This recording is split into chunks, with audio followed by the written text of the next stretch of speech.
Ok, vamos arrancando con el capítulo 4. Para hoy tenemos dos capítulos, ¿verdad? Que son 4 y 5. 4 es capa física, 5 es sistemas de numeración. ¿A qué se refiere los sistemas de numeración? Ok, la forma, por decirlo así, en que la interfaz física ve las direcciones IP, ¿verdad? Eso es lo que vamos a estar hablando ahora un poquito más adelante. Y ahorita capa física. La capa física es la que permite prácticamente la conexión de los dispositivos a la red, ¿verdad? De los dispositivos a la red. ¿Cómo? Que por medio de la tarjeta de interfaz de red, ¿verdad? O la tarjeta de interfaz de red inalámbrica, ¿verdad? Esta es la que es por Ethernet. Estas son las dos conexiones físicas que tenemos, ¿verdad? Que es con cable de cobre o por medio de ondas de radiofrecuencia, que es Wi-Fi, ¿verdad? Esas son las dos formas que nosotros tenemos, para conectarnos a la red, ¿verdad? Dentro de esto, más que todo, hoy también vamos a enfocarnos mucho en la parte que son los medios. ¿Por qué? Porque ya digamos más de la composición de la capa física, vamos a hablarlo también en el capítulo 6, que es la parte de la dirección MAC, ¿verdad? Que es la parte de la dirección física del dispositivo. Ok, los medios, chicos, recuerden que tenemos tres, ¿verdad? Estos ya los mentamos anteriormente en el capítulo 1, que son fibra óptica,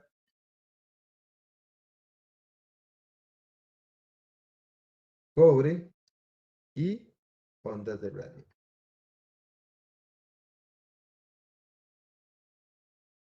¿Cuál era la finalidad de los medios? De permitir que los datos puedan ir de origen al destino. Entonces, si yo estoy acá y el mensaje va para acá, los medios son los que van a permitir que ese mensaje viaje, ¿verdad? Independientemente del medio, el mensaje se va a transmitir hasta llegar al destino, ¿verdad? Y va a haber un proceso que se llama codificación, decodificación, que es ir cambiando los datos según el medio, ¿verdad? Recuerden que el caso de fibra óptica es luz, ¿verdad? Pulsos de luz. En el caso del cobre son impulsos eléctricos.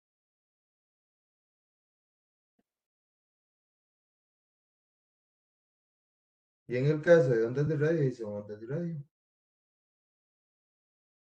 ¿verdad? Esos son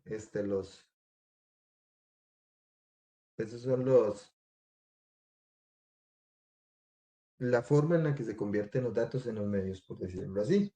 Ok, dice entonces que el propósito de la capa física dice que una conexión física puede ser una conexión por cable o una conexión inalámbrica con ondas de radio. El tipo de conexión física utilizada va a depender de la configuración de la red, ¿verdad? En este caso, pues va a depender lo que se necesite. Por ejemplo, en las casas que uno lo que más usa es el celular, ¿verdad? Por ejemplo, se va a conectar al punto de acceso por medio de ondas de radio. Ya si uno trabaja, puede tener la laptop o configurada o conectada por ondas de radio o conectada por cable de red, ¿verdad? Por cable de Ethernet, ¿verdad? En estos casos específicos, la conexión, como dice acá, más utilizada es el Ethernet. ¿Por qué? Porque esta conexión es más estable. ¿Por qué es más estable? Porque el cable de red tiene menos interferencia, ¿verdad? El cable de red tiene menos interferencia, es menos afectado que las ondas de radio, ¿verdad? Sí es más estable y demás, pero digamos, el nivel de instalación o de configuración es un poco más complejo, ¿verdad? Es un poco complejo y porque lleva todo el proceso de que hay que meterse al cielo raso y andar tirando puntos de acceso y demás. Sin embargo, como les digo, es lo más utilizado por la estabilidad que da. Las ondas de radio pues tienen una gran ventaja sobre el cobre, que es la movilidad.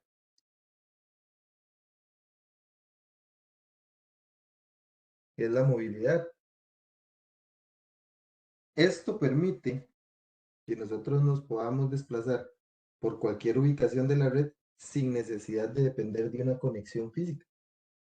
¿Verdad? Si esta es la red, mientras yo esté dentro del rango de cobertura, no importa donde yo esté ubicado,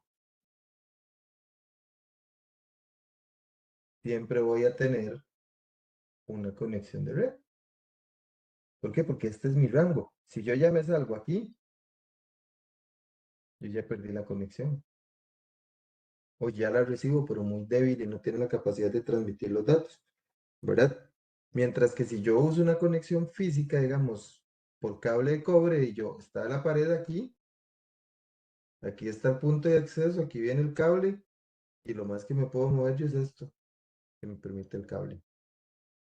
Pero yo no puedo, digamos, ir a otra ubicación dentro de la red porque dependo de esa conexión física, ¿verdad?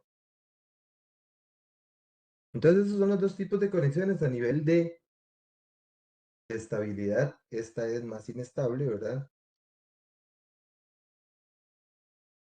Más inestable. ¿Por qué? Porque tiene mucha afectación, ¿verdad? La afectan las ondas de radio de otros componentes como microondas, teléfonos, antenas, ¿verdad? La afecta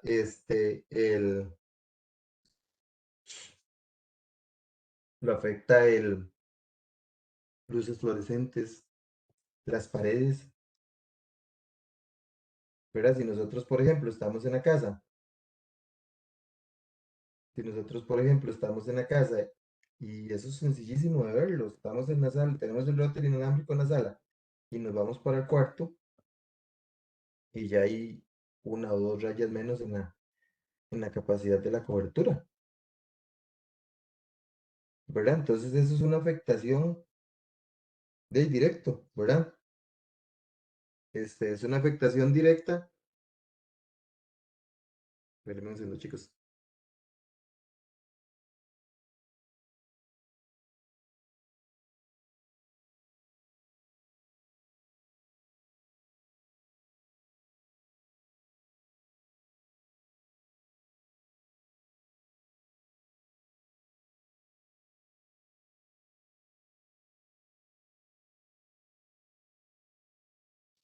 ¿Verdad? Entonces, en este caso,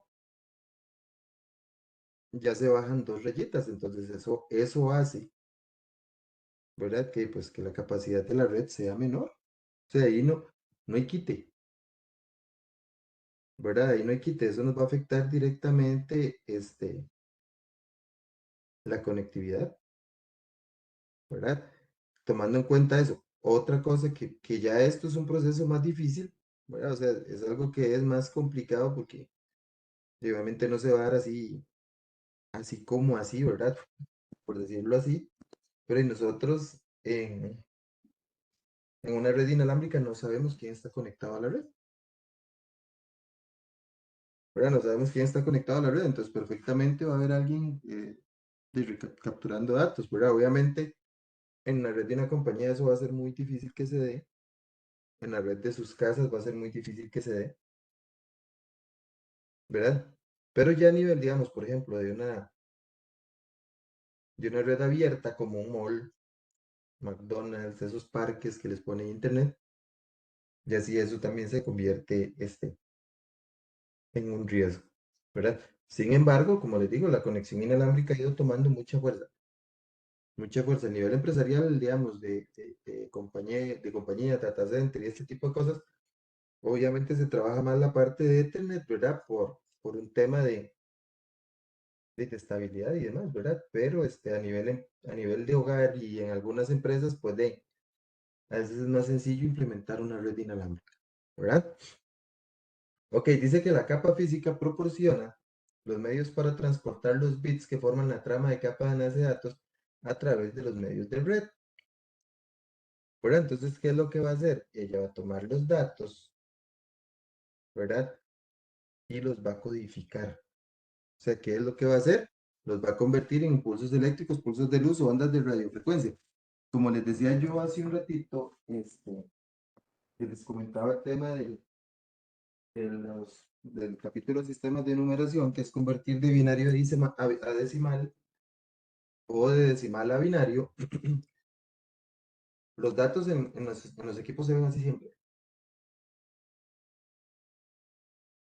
O sea, ustedes aquí están viendo imágenes, están escuchando mi voz y demás, pero la computadora lo que ve a su interno es esto, unos y ceros, ¿verdad? Entonces, dependiendo de la combinación de unos y ceros, se va a convertir en una palabra A, se va a convertir en una voz, se va a convertir en una porción de video. Entonces, al final, esto, ¿verdad? Lo que permite es que los datos, se puedan transmitir. Entonces, cuando esto llega a los medios, ¿en qué se va a convertir? En luz, electricidad o ondas. ¿Para qué? Para que se puedan transportar entre el origen y el destino. Ese proceso se llama codificación. Entonces, el dispositivo de origen tiene que tener la capacidad de codificar los datos para enviarlos a través del medio al que él esté conectado. Entonces, por ejemplo, si la compu, que eso era lo que les decía yo ahora, está conectada por Wi-Fi al router inalámbrico, de aquí ya viene por fibra óptica hasta la central del proveedor de servicios. De la central del proveedor de servicios sale por fibra óptica a otra central de una sucursal que ellos tienen, por ejemplo, en Guanacaste, ¿verdad? Ya de Guanacaste sale por fibra óptica igual y llega hasta la casa de ustedes, ¿verdad? Entonces, en este caso, puede ser que usted tiene la compu pegada por cable de red. Entonces, ven, el aquí se codificó en ondas de radio, de aquí a aquí se codificó en luz, de aquí a aquí se codificó en luz, de aquí a acá se codificó en luz, de acá a acá se codificó en electricidad y ya se entregó en la PC. Entonces, este proceso se llama codificación, que es darle el formato a la información necesaria para que se pueda transportar a través de los medios. El dispositivo de origen tiene que tener la capacidad de transformar los datos en el nivel requerido. El dispositivo de destino tiene que tener la capacidad de decodificarlos y entregarnos a nosotros el mensaje. ¿Verdad? Así es como funciona. Ok, dice que características de la capa física, dice que los estándares de la capa física abordan tres áreas funcionales. Componentes físicos son los dispositivos de hardware, electrónicos, medios y otros conectores que transmiten las señales que representan los bits. Los componentes de hardware, como una tarjeta de interfaz de red, interfaces o conectores, materiales de cable y diseños de cables están especificados en estándares asociados a la capa física. Entonces, como les decía, ¿qué entran ahí todo eso? Entonces, NIC. Tarjeta de interfaz de red, esta es Ethernet y Wi-Fi, ¿verdad? En el caso de las interfaces, ahí se está hablando a nivel de routers y switches, por ejemplo, digamos, ya de los dispositivos. Entonces, las interfaces pueden ser fase de Ethernet, pueden ser gigabit de Ethernet, 10 gigabit de Ethernet, ¿verdad? Que esa es la capacidad que ya va a tener el medio de transportar. Fase de Ethernet son 100 megas, gigas son 1024 megas, ¿verdad? Y así sucesivamente. Conectores, aquí entra el RJ45, el RG59, creo que es uno de coaxial, o los patch de fibra. ¿verdad? Y los cables, que los cables igual, tenemos fibra, que iba a ser monomodo y multimodo, que uno utiliza luz LED y la otra utiliza luz láser. Y en el cobre tenemos UTP y STP. ¿Verdad? Entonces, digamos así, es como se divide esa parte física, ¿verdad? Así es como va a estar compuesta. Eso va a depender pues, de los requisitos, de los requerimientos de la red, ¿verdad? Lo que la red necesite. Si la red necesita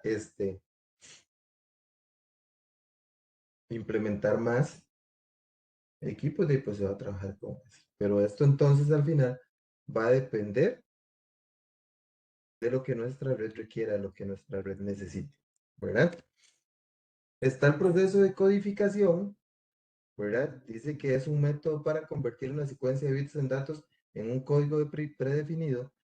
Los códigos son agrupaciones de bits que se utilizan para proporcionar un patrón predecible que puede reconocer tanto el emisor como el receptor, ¿verdad? Entonces ese proceso de codificación es convertir en unos y ceros.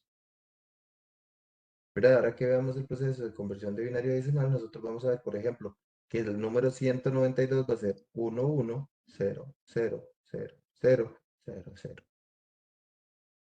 Esto 192. Que el 168, por ejemplo, va a ser 1, 0, 1, 0, 1, 0, 0. Entonces, ven, eso es codificación. De esa manera es como la computadora va a interpretar el 192 y el 168. Y así se va a hacer con absolutamente todo, ¿verdad?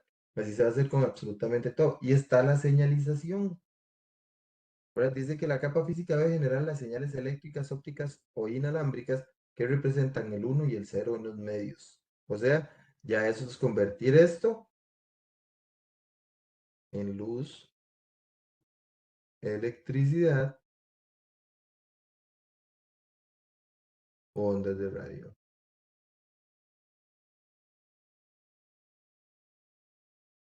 ¿verdad? Ese es ese proceso de señalización.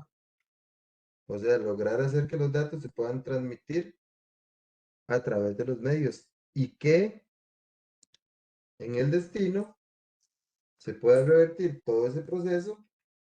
¿Para qué? Para que ustedes puedan leer lo que tienen en sus pantallas en este momento, que es lo que tengo yo igual en la mía, ¿verdad? Ancho de banda. Ok, dice que los medios físicos admiten la transferencia de bits a diferentes velocidades. La transferencia de datos generalmente se discute en términos de ancho de banda. El ancho de banda, como lo dice acá, vean, es la capacidad a la que el medio puede transportar datos. Uno tiende a veces a confundir un poco ancho de banda con velocidad y no es lo mismo. Velocidad es la capacidad para descargar los datos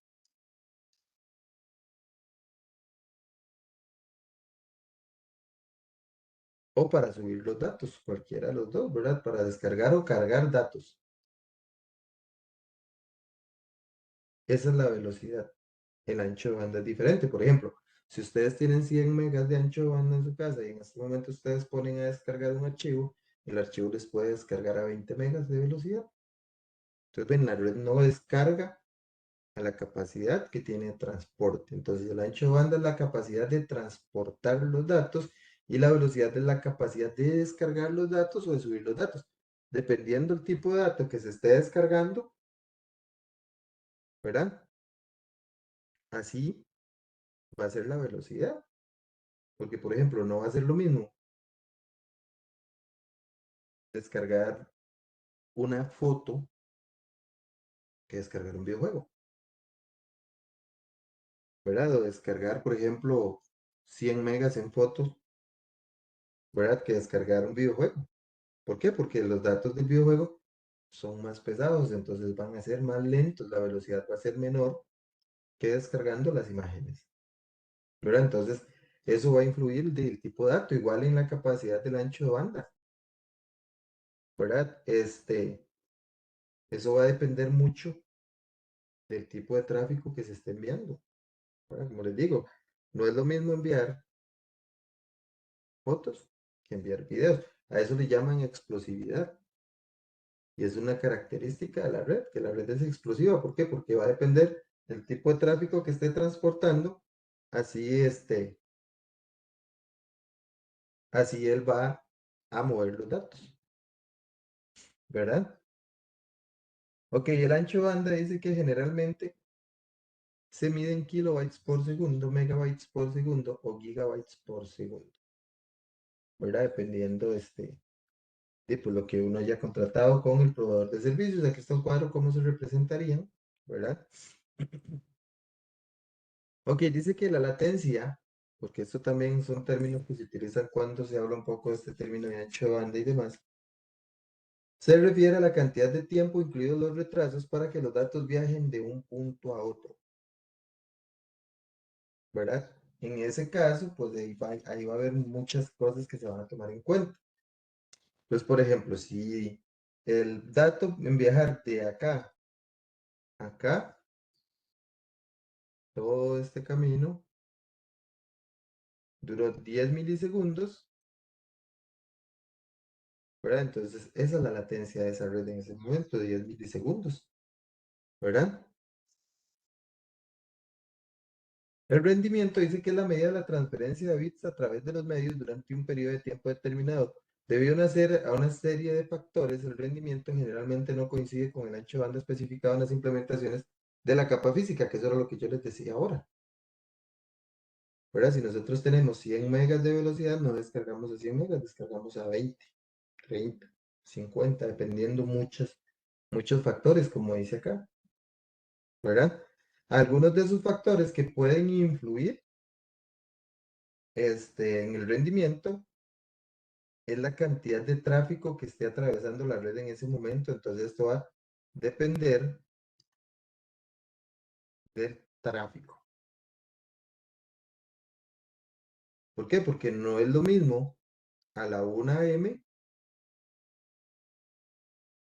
que a las 5 p.m., por ejemplo, que ya todo el mundo salió del trabajo y va en el bus viendo series o digamos que a las 3 de la tarde que todo el mundo en el trabajo está subiendo archivos a la nube, todo ese tipo de cosas.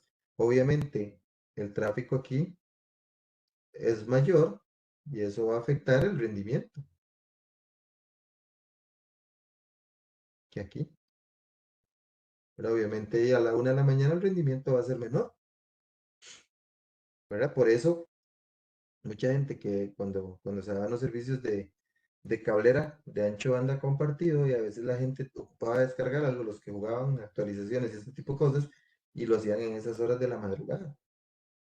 ¿Por qué? Porque todo el mundo estaba durmiendo, la red estaba más libre, entonces el flujo de datos era mayor, ¿verdad? Entonces eso va a depender la cantidad de tráfico que esté atravesando la red. Otro punto importante es el tipo de tráfico.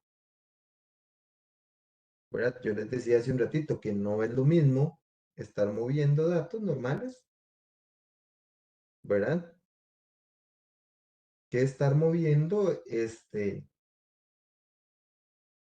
un video, estar descargando un juego, ¿verdad? Por ejemplo, que usted esté moviendo 100 gigas de Steam a la compu suya.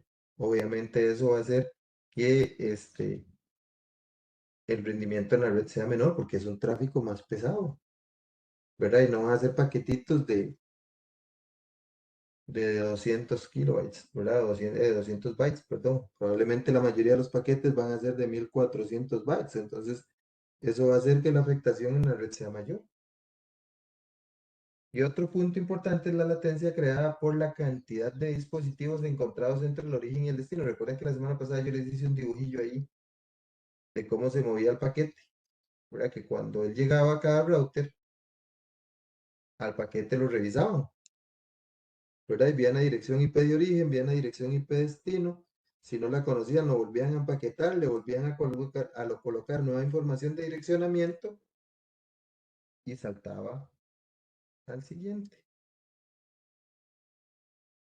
Igual aquí, ¿verdad? Él llegaba, revisaban el paquete, si no conocían destino, saltaba al siguiente. Eso van a hacer, chicos, los paquetes con cualquier dispositivo que se encuentren en la red entre el origen y el destino, ¿verdad?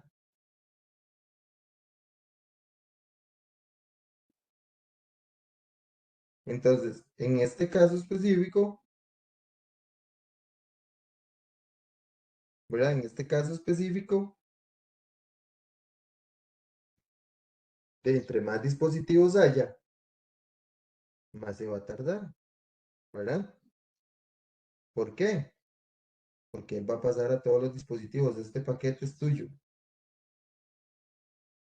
este paquete es tuyo, este paquete es suyo, este paquete es suyo. Y el otro no, no, no, no, no. ¿Verdad? Y solo que a quien realmente va dirigido el paquete es el que lo va a responder,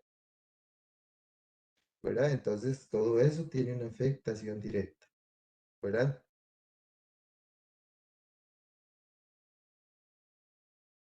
Eso va a tener una afectación completamente directa. Entonces, todo eso tiene que ver en ese proceso, ¿verdad? De este, la parte de lo que es ancho de banda. Ok, vamos a seguir por acá. Goodput, Goodput es una medida que en realidad muy poco se usa, ¿verdad? Muy poco se menciona. Que dice que es una tercera medida para evaluar la transferencia de datos utilizables, se le conoce como Goodput. Dice que entonces, lo que hacen es medir los datos utilizables transferidos durante un periodo de tiempo determinado. Se calcula tomando el rendimiento menos la sobrecarga de tráfico para establecer sesiones, acusos de recibos, encapsulación de bits transmitidos. El Goodput siempre va a ser menor que el rendimiento, que generalmente es menor que el ancho de banda. Entonces el rendimiento es ese proceso que les decía yo hace un ratito, ¿verdad? De velocidad, de la capacidad que tiene la red para descargar o cargar los archivos, ¿verdad? Ok, vamos a hablar ahora sí un poquito de lo que es la parte de cobre, ¿verdad? Dice que el cableado de cobre es el tipo más común utilizado en redes hoy en día. Y pues entre las ventajas, ¿verdad? Que tiene es que es fácil de utilizar. Bueno, dependiendo, porque por ejemplo, si a mí me dan un cable STP, que es categoría 6 y me dan un conector para categoría 5, ahí sí hay un problema, ¿verdad? Porque el cable va a ser más grueso de lo requerido por de lo requerido por el conector. Entonces ahí sí se nos va a complicar un poco. Es un cable un poco más duro, es un poco más tieso, ¿verdad? Entonces, ahí sí va a haber problemas. Pero si nosotros utilizamos los cables adecuados con los conectores adecuados, eso sí no tiene ninguna afectación. O sea, eso sí no nos va a afectar de ninguna manera, ¿verdad? Obviamente es un proceso que eso es lo que vamos a aprender el jueves, si Dios quiere, ¿verdad? Es un proceso de agarrarle el toquecillo más que todo que llaman, ¿verdad? Al proceso de elaboración del cable. Pero van a ver que es súper sencillo. Van a ver que es un proceso, sencillísimo, ¿verdad? Entonces dice que las redes usan medios de cobre porque son económicos, fáciles de instalar y tienen baja resistencia a la corriente eléctrica. O sea, dentro de las características que él tiene, pues está ese valor, ¿verdad? Económico que, pues, a final de cuentas, en una compañía todo eso entra a jugar, ¿verdad? Que es fácil que es barato, que es fácil de instalar, como les digo, y pues, en este caso, usted viene y tira el punto de red, lo mete por el tubo del conector que va a tirar a la pared, por ejemplo, ya en el cielo raso agarra, canaliza y va al otro extremo. Obviamente, pues a la hora de que uno viene a implementar pues el cable sin toca, meterse al cielo raso y todo eso es un poco incómodo, principalmente dependiendo el tipo de cielo raso que uno encuentre, ¿verdad? Si el cielo raso es todavía más incómodo, peor. Pero en este caso, ellos se refieren, digamos, por ejemplo, al nivel de complejidad que puede tener comparado a la fibra óptica, por decirlo así, ¿verdad? La fibra óptica sí es un poco más complicada aún de instalar que el cable de cobre, ¿verdad? Y tiene baja resistencia, digamos, sí se va a ver afectado por la electromagnética y radiofrecuencia, pero tal vez a menor grado que una conexión Wi-Fi, ¿verdad? Entonces, pues sigue teniendo su ventaja, ¿verdad? Dice que en el caso de los, los cables de cobre, los datos se transmiten como pulsos eléctricos. Dice que un detector en la interfaz de red de un dispositivo destino debe recibir una señal que se pueda decodificar con éxito para que coincida con la señal enviada. Sin embargo, cuando más avanza la señal, más se deteriora y esto se conoce como atenuación. Este tema de la atenuación siempre hay que tenerlo muy presente con el cable cobre, ¿verdad? Porque el cable cobre, la distancia máxima son 100 metros. La distancia máxima en el cobre son 100 metros, ¿verdad? ¿Por qué? Por lo que hablan ahorita aquí, ¿verdad? Que en este caso, la distancia, conforme vaya avanzando, veámoslo así, veamos que de aquí es de donde salen los datos y aquí es donde llegan, ¿verdad? Entonces este es el cable cobre. Y digamos que de aquí a aquí hay 110 metros. Entonces la señal aquí sale muy fuerte, ¿verdad? Veanlo así, digamos, ahí va, ahí va, ahí va.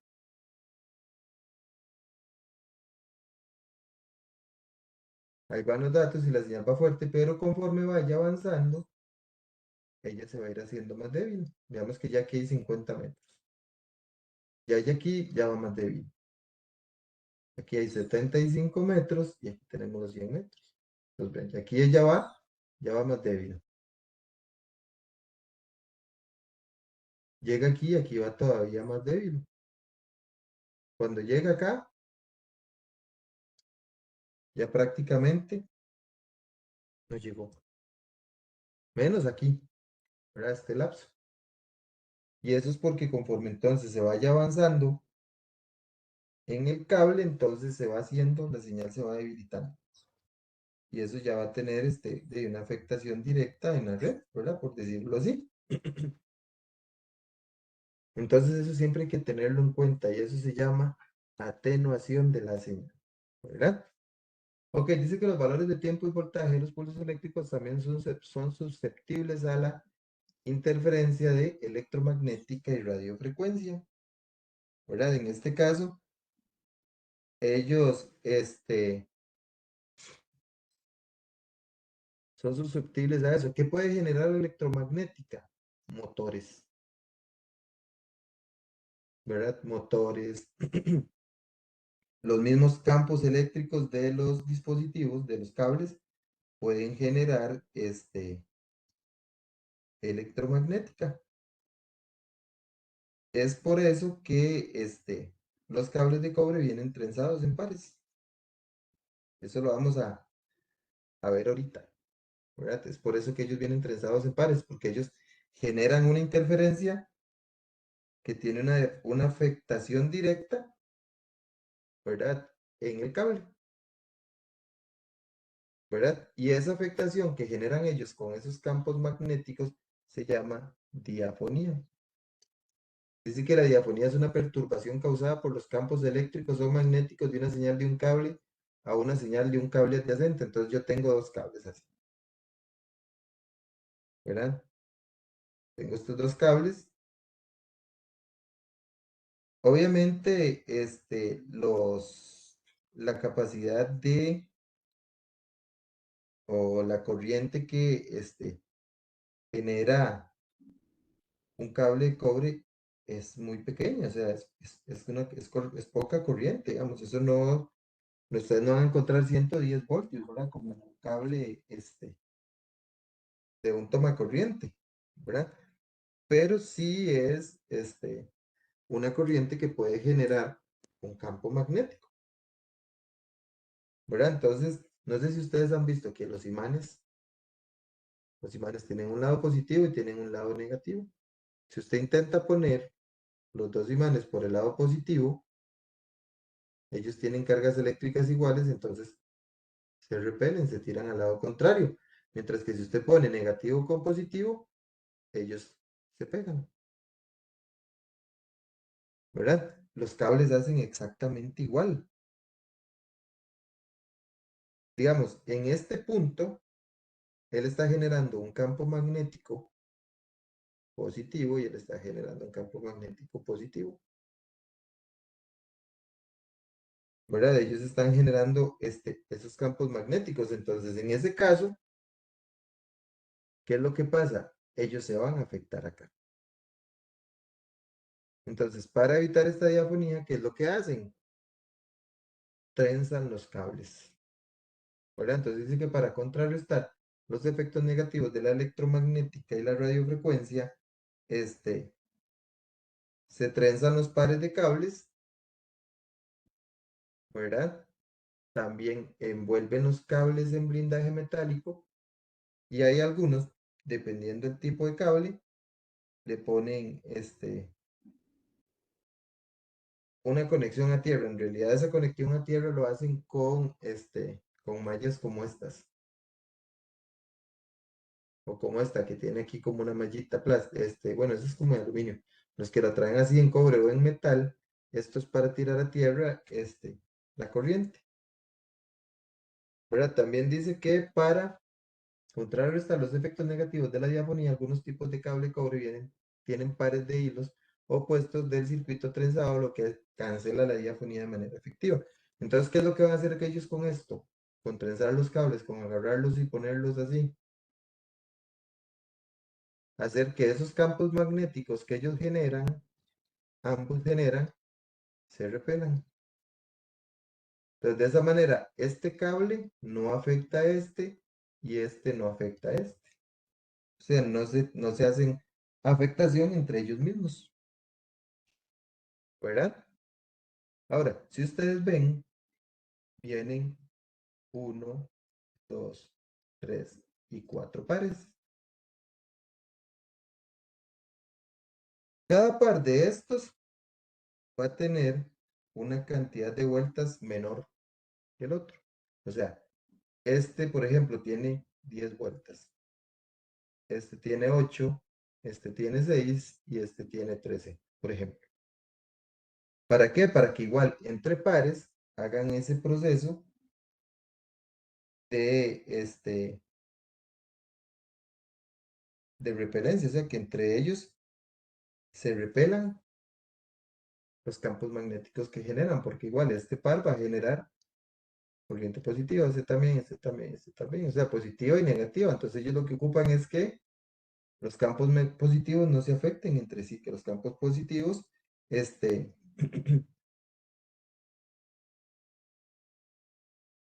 hagan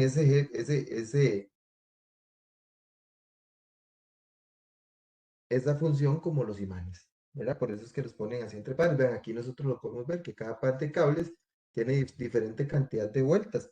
En la academia el jueves lo vamos a ver, que cada par de cables va a tener una cantidad diferente de vueltas y eso es para, entonces, eliminar los efectos de la diafonía, ¿verdad? Ahora, esta crucecita plástica que se ve acá, esta cobertura metálica, es para evitar la interferencia que puede venir de fuera. ¿Qué tipo de interferencia? Motores, ¿verdad? Como les decía ahora, ruido de motores. Este, también puede ser, ¿qué más podemos decir que viene de fuera? Vamos a ver. campos magnéticos que pueden generar otros cables de alto voltaje, o sea, que tengan un voltaje mayor. Entonces, para evitar todas esas afectaciones, es que ellos deciden, entonces, implementar estos blindajes parecidos, ¿verdad? Ya el cable, UTP es realmente poco utilizado, el UTP, perdón, el coaxial, ya es poco utilizado, ¿verdad? Si ya las cableras, no dan el servicio de internet por medio de cable coaxial, entonces, esto para internet casi no se usa. Casi que ni para, casi que ni para la televisión, porque la televisión ya ahora la dan también por fibra, ¿verdad? Entonces, eso es realmente poco utilizado, ¿verdad? Ok, dice que el cable par trenzado sin blindaje se llama UTP, que es el medio de red más común y termina en un conector RJ45. Un conector RJ45, ahorita se lo voy a enseñar, ahorita lo vemos más adelantito. Dice que en la LAN, el cable UTP consta de 4 pares de cables codificados por colores que se han torcido y luego encerrados en una funda de plástico flexible que protege contra daños físicos menores. En este caso, esto es un estándar, chicos. Esto es un estándar. ¿A qué me refiero con eso? A que en la gran mayoría, porque son contados los tipos de cable, por decirlo así, que varían los colores. Y a veces no es que varían los colores, sino es que a veces usan un naranja que parece rosado, ¿verdad? O utilizan un azul que parece más verde, ¿verdad? Pero en realidad, siempre van a venir en el mismo, la gran mayoría van a ser exactamente iguales, porque eso está estandarizado y va a ser así en cualquier lugar. O sea, llámese Costa Rica, llámese Estados Unidos, llámese Japón, ¿verdad? Sea el lugar que sea, ellos van a venir, ya codificados de una misma manera porque es un estándar, ¿verdad? Ya es un estándar específico que hay, ¿verdad? Entonces dice que la torsión de los cables ayuda a proteger contra la interferencia de señales de otros cables, que eso es el proceso que les decía ahorita de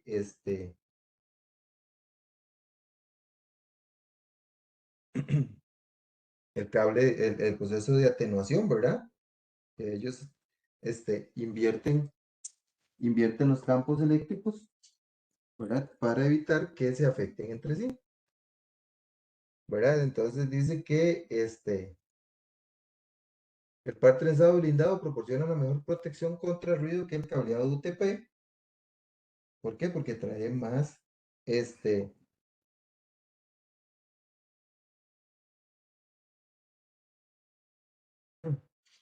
¿por qué? Porque trae más protección, que era esa cruz plástica en el centro. ¿Verdad? Aquí viene un cable acá, otro cable acá, otro cable acá y otro cable acá. Eso lo que va a hacer es hacer que los cables, aparte que están trenzados para que hagan ese efecto rebote, ¿verdad? De que no se, que se afecten lo menos posible entre ellos, y esa cobertura metálica que trae para evitar la electromagnética o la radiofrecuencia que puede venir de exteriores, ¿verdad? Que puedan generar otros cables. ¿Por qué? Porque en el techo, digamos, cuando uno tira el cableado por el cielo raso, sí, por lo general van en canastas, ¿verdad? Ellos van canalizados y demás. Pero el hecho que vaya en canastas no quiere decir que a la par pasen no quiere decir que a la par no pasen los cables que, que van para los bombillos o que van para los tomacorrientes, ¿verdad? Entonces, esos cables les pueden generar, igual, diafonía, pueden generar campos magnéticos que entonces, van a afectar el dispositivo, ¿verdad? Dice que al igual que el UTP, el STP utiliza un conector RJ45. Ese conector es estándar, ¿verdad? Ese conector es estándar, entonces en cualquier tipo de cable de cobre se va a utilizar el mismo. ¿Por qué? Porque los puertos Ethernet de un switch, los puertos Ethernet de un router, los puertos Ethernet de las computadoras, los puertos Ethernet de los puntos de acceso, todos estos van a ser RJ45. Entonces, eso es un estándar también, ¿verdad? Ok, dice que el cable UTP, en el caso del cable STP, es significativamente más costoso y difícil de instalar. Yo el jueves les voy a enseñar un cable STP para que ustedes lo vean. Porque yo trato siempre que hacemos el ejercicio, hacerlo con cables UTP. Porque los conectores que generalmente tenemos son UTP, entonces va a ser más sencillo para ustedes hacerlo con STP con UTP que con STP, ¿verdad? Entonces, ese día yo les voy a enseñar uno para que ustedes vean, digamos, por ejemplo, lo difícil que es manipularlo, ¿verdad? Ok, en el caso del cable coaxial, ¿verdad? Que es el cable que utilizaban las cableras, dice que recibe su nombre del hecho de que hay dos conductores que comparten el mismo eje. Aunque el cable UTP ha reemplazado esencialmente al cable coaxial en las modernas instalaciones de Ethernet, el diseño de cable coaxial se utiliza en las siguientes situaciones. Instalaciones inalámbricas. Los cables coaxiales conectan las antenas a dispositivos inalámbricos. Recuerden que el otro día nosotros hablábamos un temita de la conexión que era línea de vista, que yo les decía, ok, aquí está la torre, con la antena aquí, ¿verdad? Y aquí está la radio base que le ponen en su casa, apuntando para la torre. Entonces aquí vienen las ondas de radio y van a hacer la conexión inalámbrica con la casa, ¿verdad? Ok, de acá, digamos, por decirlo así, donde está el punto de acceso, esto entonces este, va a ir por cable coaxial, ¿verdad? Como les digo, y también yo les decía el otro día, este tipo de conexión ya es realmente muy poco utilizada. Se utiliza mucho pues cuando no hay otras opciones, ¿verdad? Entonces no es tan común verla, por decirlo así, ¿verdad? O en instalaciones de Internet por cable, dice que donde los proveedores de servicio brindan conectividad de Internet a sus clientes al reemplazar partes de cable coaxial o elementos de amplificación compatibles con fibra óptica. Entonces, en este caso también ya, de lo que les decía hace un ratito, ya eso va cayendo en un desuso por un tema de capacidades y demás, ¿verdad? Ok, vamos a hablar ya un poquito más a fondo del cable OTP. Dice que consiste en 4 pares de cables codificados por colores que se han torcido y luego han sido encerrados en una funda de plástico flexible. Estos cables, ¿verdad? O este estándar por lo general van a ser blanco, verde, verde, blanco, naranja, naranja, blanco, azul, azul, blanco, café, café. Como les digo, a veces pues, el color que utilizaron pues, resultó ser un poquito diferente, pero siempre van a ser colores similares. ¿Verdad? Por ejemplo, que tal vez para el café no usaron un café café, sino usaron como un crema, ¿verdad? O para utilizar el naranja, utilizaron una especie de como de rosadillo, ¿verdad? Entonces, a eso es a lo que me refiero, que a veces va a variar, pero como les digo, por lo general, siempre el estándar va a ser el mismo, ¿verdad? Ok, dice que el cable UTP no utiliza blindaje para contrarrestar los efectos de electromagnética y radiofrecuencia. En cambio, los diseñadores de cable han descubierto otras formas de limitar el efecto negativo de la diafonía, que es la cancelación. ¿Cuál es la cancelación? Las vueltas que le ponen, ¿verdad? para eso es que ellos hacen ese número de vueltas en los cables o los trensan, ¿verdad? Ese proceso que les decía que los ponen entonces así. Eso lo hacen para generar, o más bien para evitar la diafonía, haciendo un proceso de cancelación. Variación de números de giros por par de cables, eso es para hacerlo, ¿verdad? Recuerden que son 4 pares de cables. Entonces esto lo hacen para generar la cancelación entre pares, ¿verdad? Para generar la cancelación entre pares de cables.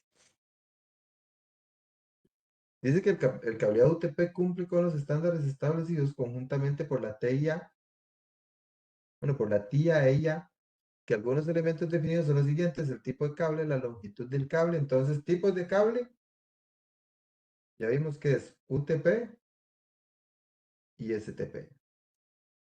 Longitudes del cable, ya vimos que es no más de 100 metros. Yo, de hecho, no recomiendo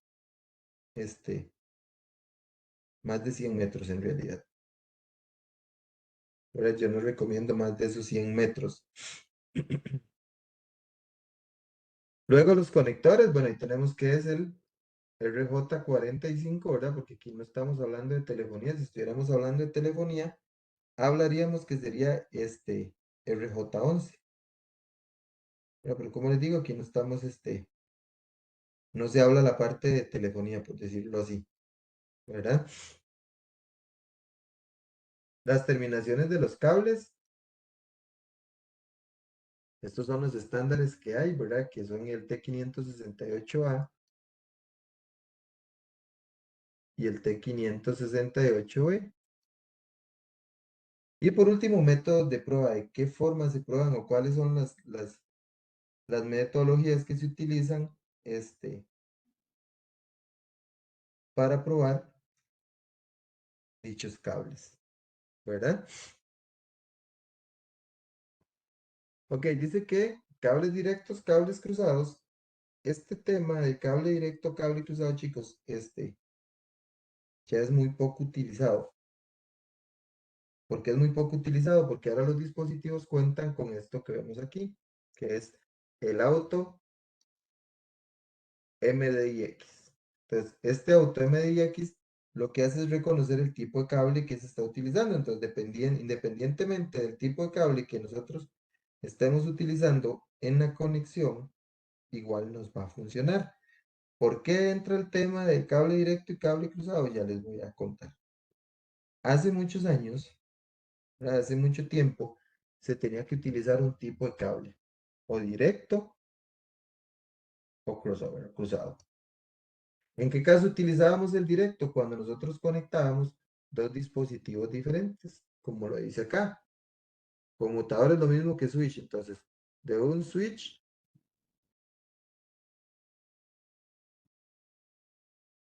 bueno, aquí dice de un host, perdón, que pensé que era este. De un host, digamos, de una PC a un switch, o de un switch a un router. Entonces, en ese caso, nosotros utilizábamos un cable cruzado, un cable directo, perdón. Entonces, eso se decía así: equipos diferentes, cable directo; equipos iguales, cable cruzado. Entonces, si yo iba a pegar de un switch a un switch, de una PC a una PC, de un router a un router, entonces ocupaba un cable cruzado. Ya vamos a ver cómo se hacían, ¿verdad? Entonces, eso era de complicado, porque si a uno se le iba y ponía un cable que no era, y había que hacerlo nuevamente porque de verdad no funcionaban. O sea, de verdad ellos no funcionaban. Si usted hacía un cable directo y pegaba dos dispositivos iguales, de verdad no funcionaba. O sea, no es broma, no. Ellos no funcionaban, ¿verdad? Entonces, por eso es que se implementó este sistema del MDX automático. Entonces ya ahora el dispositivo lo reconoce. Entonces, independientemente del tipo de cable que nosotros estemos utilizando, la conexión se va a dar, no importa. Ok, ¿cómo hacíamos un cable directo? Estos son los dos estándares, el 568A y el 568B. Esto se sigue utilizando, ¿verdad? Hasta hoy en día son los estándares que hay y son los estándares que se van a seguir utilizando, porque aunque el cable directo y el cable cruzado ya no tengan una influencia directa en los dispositivos, ¿verdad? O en la configuración de estos, de esta metodología, se sigue implementando. O sea, yo puedo hacer un cable directo, un cable cruzado, nada más que ya no se cumplen los requisitos de estos, ¿verdad? Entonces, si yo quiero hacer un cable directo, para un cable directo, entonces, si digamos que este es el cable, ¿verdad? Entonces, si este extremo está en 568A, este extremo tiene que estar en 568A. O este otro cable, si este extremo está en 568B, este extremo tiene que estar en 568B. Esto es un cable directo, ¿verdad? Siempre se va a implementar de la misma manera, ¿verdad? Siempre, siempre, siempre eh, se va a implementar de la misma manera. Ok, si yo quiero un cable cruzado,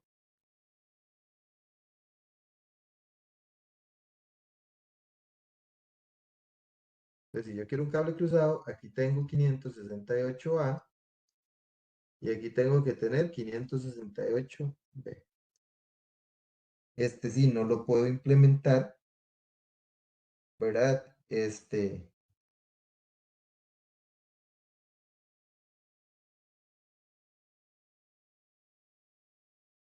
No lo puedo implementar o 568A, 568A o 568B y 568B. Tiene que ser sí o sí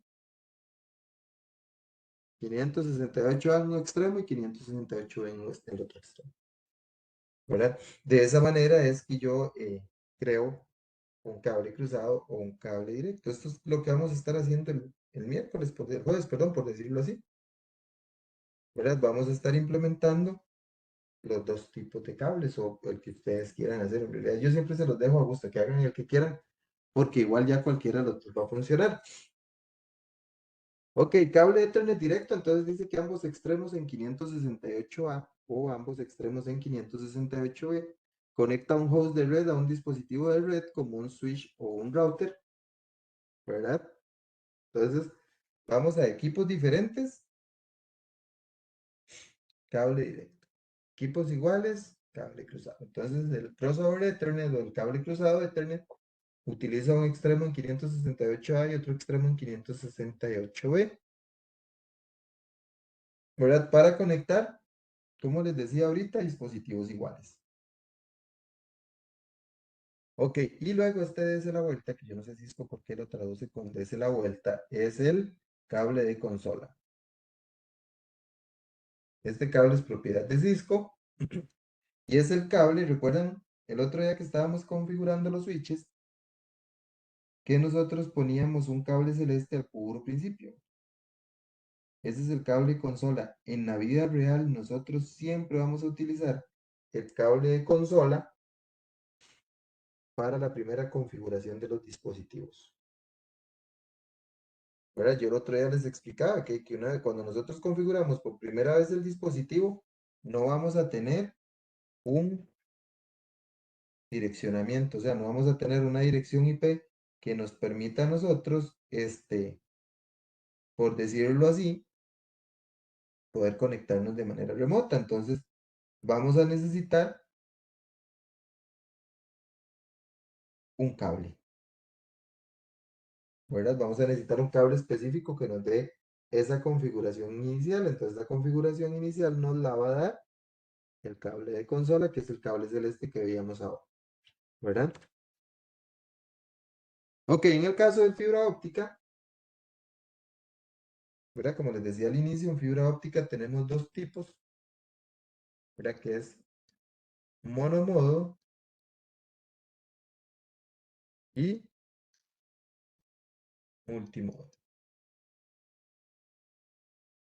¿verdad? En multimodo, en este caso, el monomodo se utiliza, o más bien utiliza luz láser. Entonces esto va a tener más capacidad, que es hasta 100 gigabytes de velocidad por 100 kilómetros, ¿verdad? Y luego tenemos el multimodo, que este utiliza luz LED, que esta van a ser 10 gigabytes por 500, bueno, 550 metros, si no me falla la memoria. Entonces, ven, digamos, esa implementación de este monomodo es el que se utiliza, por ejemplo, en las redes privadas, en redes LAN. Y el monomodo, perdón, en redes como proveedores de servicios, ¿verdad? Que llevan el internet de un lugar a otro. Y el multimodo ya en entornos LAN como en universidades, colegios y demás, ¿verdad? Ok, dice que el cable de fibra óptica transmite datos a distancias más largas y con anchos de banda más altos que cualquier otro medio de red. A diferencia de los cables de cobre, el cable de fibra óptica puede transmitir señales con menos atenuación y es completamente inmune a la electromagnética y la radiofrecuencia. Eso es una gran ventaja. Como la fibra lo que utiliza es luz, ¿verdad? Como la fibra lo que utiliza es luz, a nosotros este, no nos va a afectar ningún tipo de electromagnética y radiofrecuencia, ¿verdad? Sino que él va a ser completamente 100% inmune a eso, ¿verdad? O sea, él no va a tener ningún tipo de afectación de esto. Entonces, dice que en este caso los bits están codificados en impulsos de luz. Están codificados en impulsos de luz y es una hebra flexible pero extremadamente delgada y transparente de vidrio muy puro, no más grande que un cabello humano. La fibra óptica, y el jueves se la puede enseñar, de verdad es así. Independientemente, o sea, nosotros, no sé si ustedes han tenido el chance de ver los cables que tiran los proveedores de servicios, que es un cable grueso. Algunos es como así, como así. Pero esto está relleno de un montón de cabellitos. No es que es un cable más grueso, digamos que uno diga, ok, el núcleo es de este grueso, no. Son un montón de cabellitos ahí metidos, ¿verdad? La fibra siempre va a ser así, siempre, siempre, ¿verdad? Ok, dice que la fibra monomodo consta de un núcleo muy pequeño y utiliza tecnología láser costosa para enviar un solo rayo de luz. Es popular en situaciones de larga distancia que abarcan cientos de kilómetros, como las requeridas para aplicaciones de telefonía de larga distancia y televisión por cable.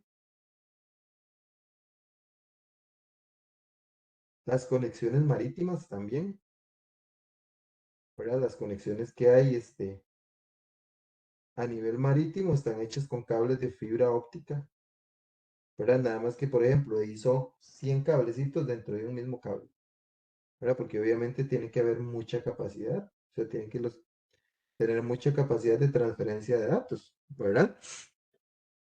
Ok, en el caso de la fibra multimodo, consiste en un núcleo más grande y utiliza emisores LED para enviar pulsos de luz. Específicamente, la luz de un LED ingresa a la fibra multimodo en diferentes ángulos, proporcionando un ancho de banda de hasta 10 gigabytes por segundo sobre longitudes de alcance de 550 metros, popular en LAN porque pueden alimentarse con LED de bajo costo, ¿verdad? Entonces se puede utilizar implementaciones de LED que son obviamente muchísimo más baratas que implementar la fibra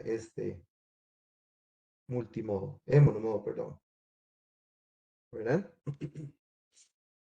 Ok, la fibra óptica se puede utilizar en implementaciones de cableado Black Backbone y dispositivos de infraestructura de interconexión. Cuando se habla de este backbone, ustedes ven esta palabra backbone, ellos a lo que se refieren es que, por ejemplo, aquí hay una oficina central y aquí están las sucursales. Entonces, digamos, ellos están interconectados a esta oficina central, que es el backbone, que es la columna vertebral, ¿verdad? Y esta interconexión se puede hacer por fibra óptica. Fibra hasta el hogar se utiliza para proporcionar servicios de banda ancha siempre activos a hogares y pequeñas empresas. Redes de larga distancia utilizados por proveedores de servicios para conectar países y ciudades. Ahorita les voy a buscar el cable, el mapa de cables submarinos de Costa Rica. ¿Verdad? Costa Rica, no, voy a buscárselo de una vez. Costa Rica tiene 4 conexiones a, al resto del mundo, bueno, a Estados Unidos en realidad.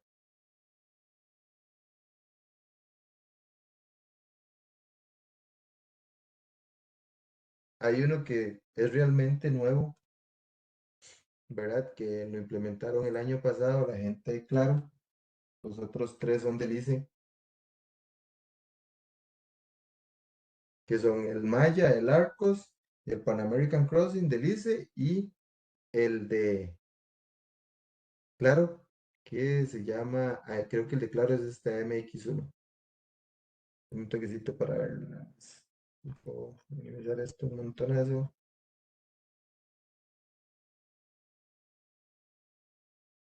Entonces, ven, por ejemplo, este MX, este nuevo, para ver. Ah, no, sí, este es el de Claro.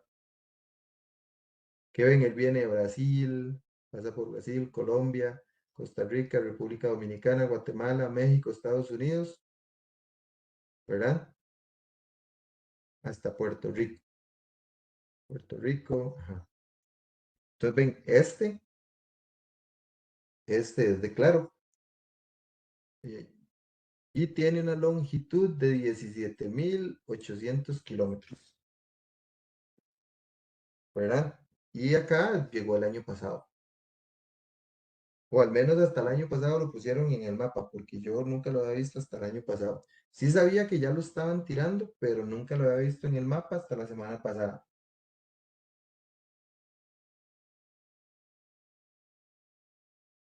Aquí hay otro nuevo que o es el mismo. Ah, no, es el mismo. A ver, Fortaleza, a ver si Guayaquil, ajá, que está 2 veces entonces. Y como si es el mismo. Luego está este Arcos, que este es del ICE. Este tiene 8.600 kilómetros.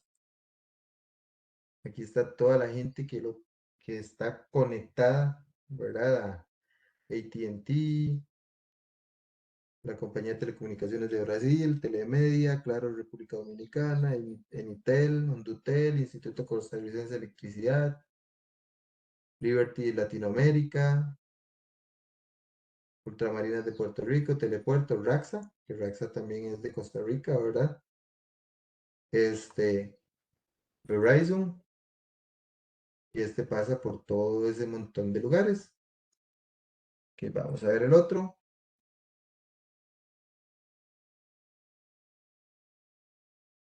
Maya 1, que este tiene 4.400 kilómetros, e igual, ¿verdad? AT&T, claro, aquí está el ICE, Liberty de Latinoamérica, pasa por todos estos lugares. Y por último, el Pan American Crossing, que se cae a Punta Arenas, que es este otro, que tiene 10.000 kilómetros, pero conecta menos países, ¿verdad? Que pasa por Costa Rica, México, Tijuana, bueno, por México, Panamá y a Estados Unidos. Entonces, ven, esas son las conexiones que tenemos nosotros de Costa Rica al resto del mundo, por decirlo así, ¿verdad? Ok, otra implementación es fibra hasta el hogar, ¿verdad? Que ya esa es la forma en la que nos venden a nosotros la conexión a internet por fibra óptica. Redes de larga distancia utilizada por proveedores de servicios. Ah, bueno, y el cableado submarino, ¿verdad? Que se utiliza para proporcionar soluciones confiables de alta velocidad y alta capacidad, capaces de sobrevivir a entornos submarinos hostiles y distancias transoceánicas. Esto que yo les mostré ahorita, ¿verdad? Eso son conexiones marinas.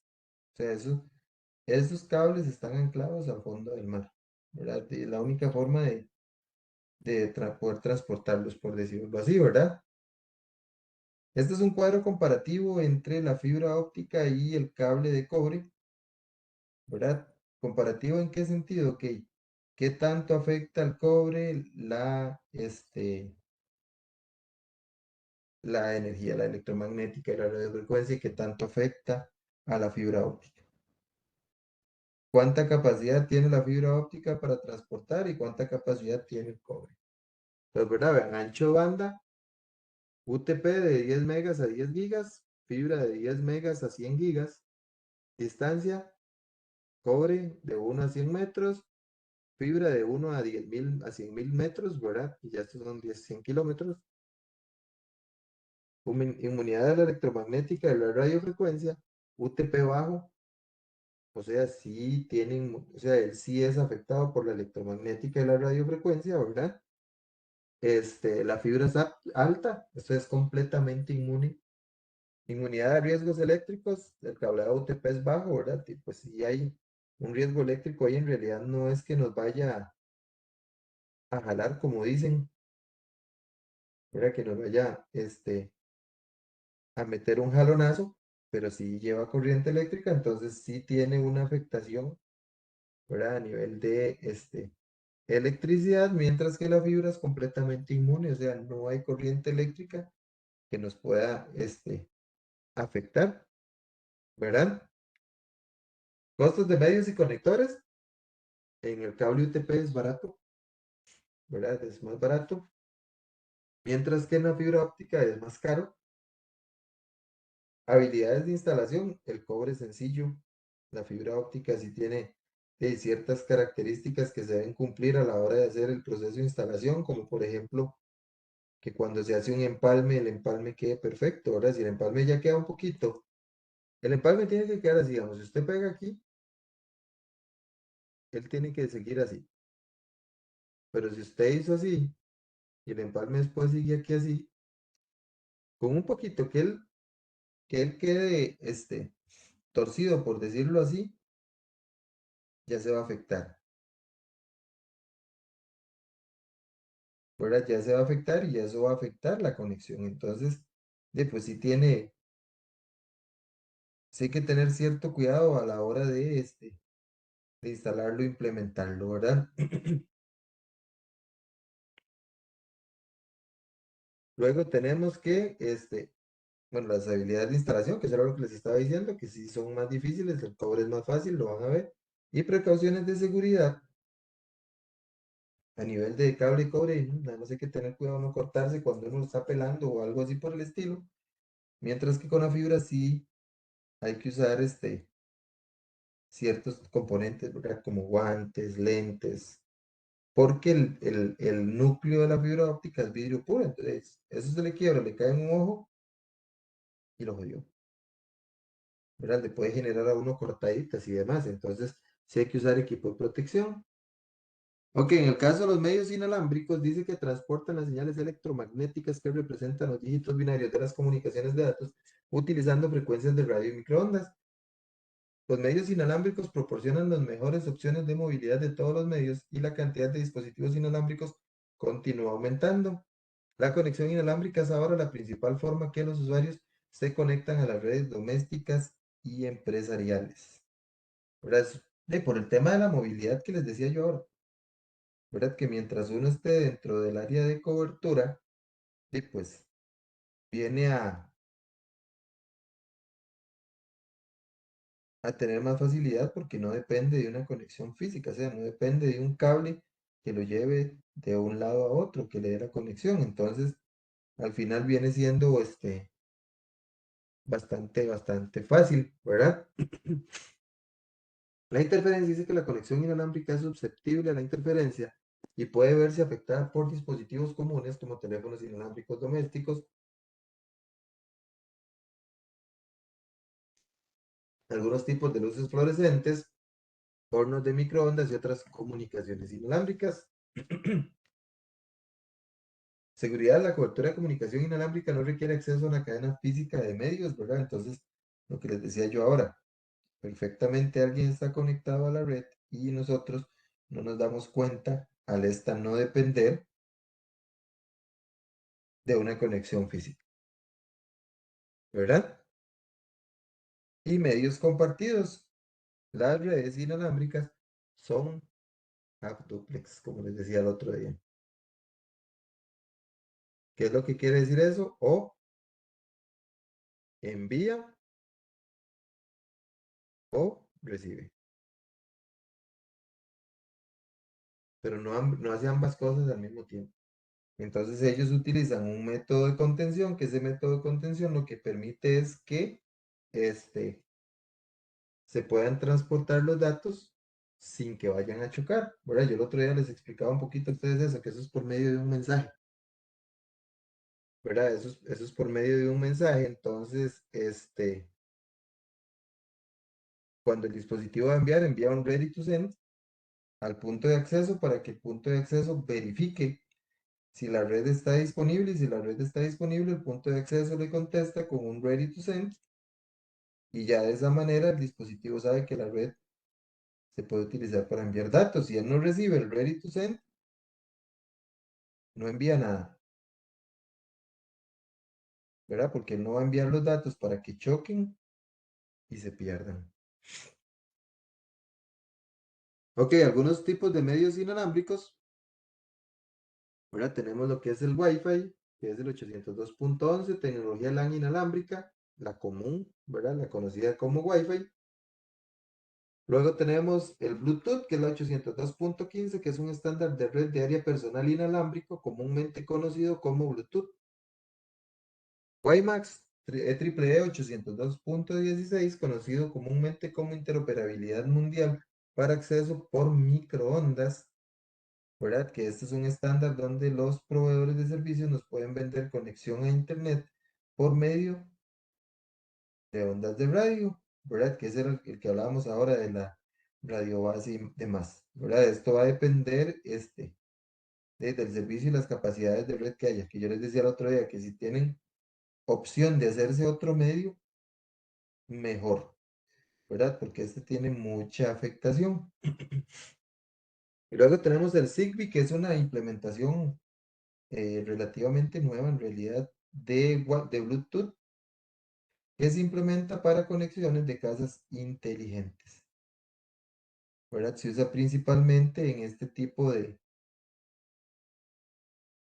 uso, ¿verdad? Que es la implementación de hogares inteligentes.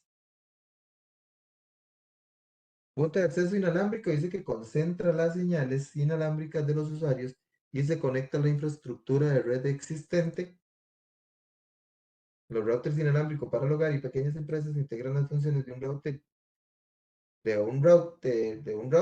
de un switch y un punto de acceso. Recuerden que el router inalámbrico que tenemos nosotros en la casa, por ejemplo, es así.